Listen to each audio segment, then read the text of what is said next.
नमस्कार, मी अजय पुरकर।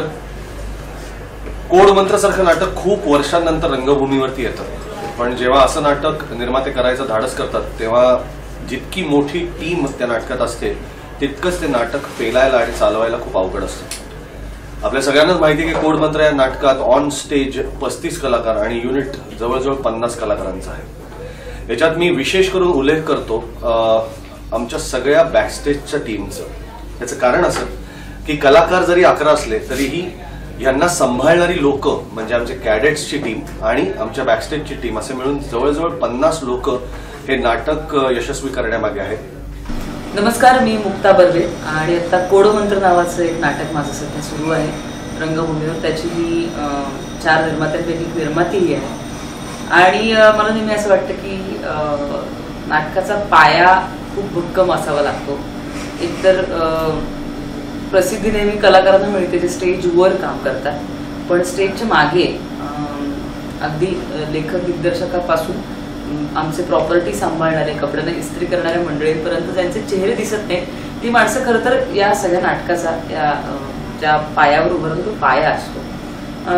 मला नेहमीच असं वाटतं की हे सर्व कलाकार जे म्युझिक ऑपरेटर्स आहेत, लाईट ऑपरेटर्स आहेत, प्रॉपर्टी देतात, सेट लावतात,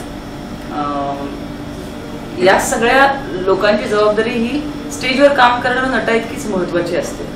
कारण नाटक हा एक जिवंत प्रयोग आहे आणि त्याला टायमिंगचं खूप महत्व आहे। ती गोष्ट त्यावेळी तिथे नसेल तर पुढचा अख्खा प्रयोग फसू शकतो आणि त्यामुळे आमची संस्था म्हणजे दिनेश पेडणेकर आणि आमची संस्था ओव्हरऑल हा प्रयत्न करते की आमचे बॅकस्टेज वर्कर्स सुद्धा तेच असतील। प्रत्येक प्रयोगाला वेगळा माणूस आला आणि तो कोणीतरी आज वेळ मारून देतोय असं ते नाही होऊ शकत, कारण नाटक हा एकजिन्सी प्रकारे एक प्रयोग आहे जो सगळ्यांनी मिळून करायचा असतो।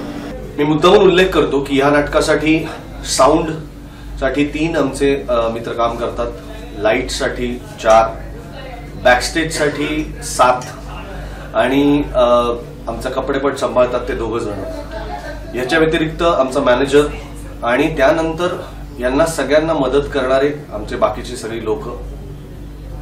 या सगळ्यांनी गेले आज आमचा 282वा प्रयोग आहे, पण गेले इतके प्रयोग एकदाही असं झालेलं नाहीये की बॅकस्टेजच्या चुकीमुळे काहीतरी गडबड स्टेजवर झाली, कारण की जितकी जास्त लोक स्टेजवर असतात तेव्हा गोंधळ होण्याची शक्यता तितकीच जास्त असते।